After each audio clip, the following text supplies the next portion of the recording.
You get assigned to a 22-year-old male found sleeping in a city park. It's kind of early in the morning. Seems like he's been out for a few hours, maybe since last night. The sprinklers are on. The patient's found wet and cold. He's got a GCS at 8. That's 224. He's got a little bit of motion, a little bit of eyes opening for pain, that kind of thing. He's got a heart rate of 45, blood pressure 90/50, and respiratory rate of 8. His exam is grossly atraumatic, except that he's cold and wet. So, what do you think is going on with him? I'm Angry Bill, and this is Pre-Hospital Wisdom. We understand that medicine's medicine, but pre-hospital providers have special skills, knowledge, and culture that other providers don't necessarily have. Let's raise the bar here a little. Do me a quick favor. Click the like button if you like this. If you really like it, tap subscribe. It helps more than you realize, and I definitely appreciate it. Let's get back into this case. This is a hypothermic patient. One of the interesting things about hypothermia, to me at least, is that it's not only related to cold temperatures. Even the worst urban outdoorsman knows to put on layers or to get indoors when it's profoundly cold out. What actually gets people really screwed up is being wet. You might have even found this as well. Like, there's a difference between camping on a cold morning and camping on a cold morning when you've gotten wet. Races or hiking or climbing or all of those things, if you let yourself get sweaty and wet and really soaked through, man, everything just starts getting cold and it's almost impossible to warm up. So even in the summertime, likely intoxicated 22-year-old that has been sleeping in cold sprinkler water for a period of time can be profoundly hypothermic. So let's look at the EKG on this. This is a little bit difficult to see. I suppose it's not necessarily a good copy. It's an old copy, but this has several of the hallmarks of what you find on a hypothermic patient. For example, the main hypothermia EKG findings, shivering artifact, prolonged intervals, bradycardia, and Osborne waves, all appear on here. When we're discussing hypothermia, I remember the bold number on the slide here. Moderate hypothermia exists between 29 and 32 degrees Celsius. The Fahrenheit numbers are harder to remember. There's more numbers associated with it. I can just remember moderate is 29 to 32.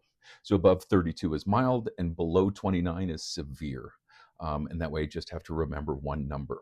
The EKG findings that we mentioned before, shivering artifact, prolonged intervals, the PR interval, QRS duration, and the QT interval all prolong. And the R to R interval prolongs. That's because the rate is getting slower. The rate is getting slower because bradycardia is common with hypothermia.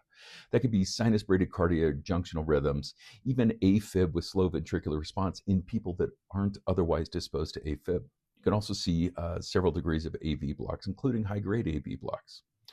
Low voltage can be associated with it. And then finally, Osborne waves.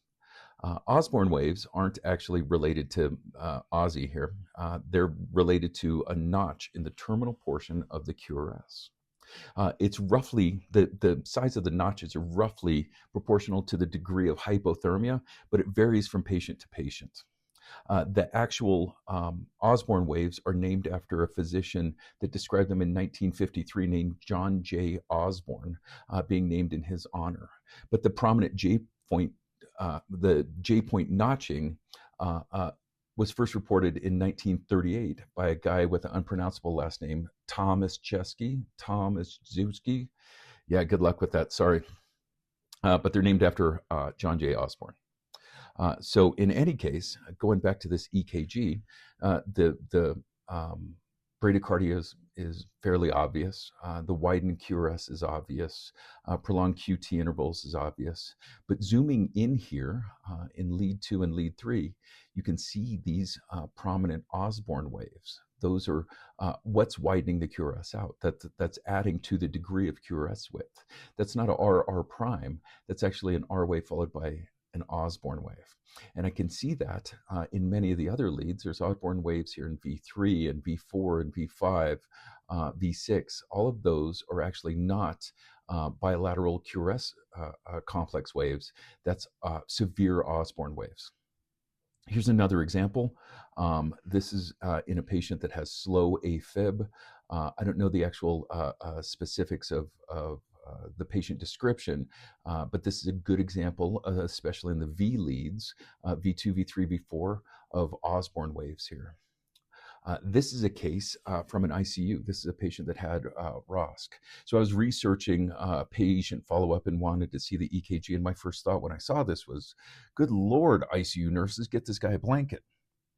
But there's hypothermia waveforms, the Osborne waves here, associated with therapeutic hypothermia in this case. So it doesn't matter why your body temperature gets low. One way or the other, the Osborne waves can appear. So this is related to treatment here. And again, you can see the Osborne waves predominantly in lead 2, lead 3, lead AVF.